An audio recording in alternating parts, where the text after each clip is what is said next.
அதிகாலையில் உமது கிருபையை கேட்க பண்ணும். உம்மை நம்பி இருக்கிறேன்.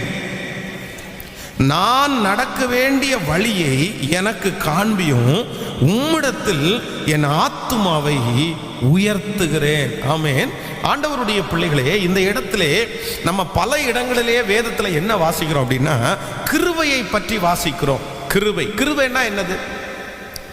கிருபை என்றால் என்ன சொல்லுங்க பார்க்கலாம். கிருபைன்னா என்ன? கிருபை அப்படின்னு சொல்றது தகுதியே இல்லாத ஒருவனுக்கு கர்த்தர் கொடுக்கிற ஒரு பரிசு தான். அதுக்கு பேர் தான் என்னது? கிருபை. தகுதி இல்லாத ஒரு மனிதனுக்கு தேவன் கொடுக்கிற பரிசு கிருபை. அப்போ வேதம் சொல்லுகிறது, காலைதோறும் உம்முடைய கிருபை எதுவா இருக்குதாமா? புதிதா இருக்கிறது. அப்போ நம்பர் 1, முதலாவதாக ஆண்டவருடைய பிள்ளைகள் ஒன்று தெரிந்து கொள்ளுங்கள், நம்முடைய வாழ்க்கையில தினம் தினம்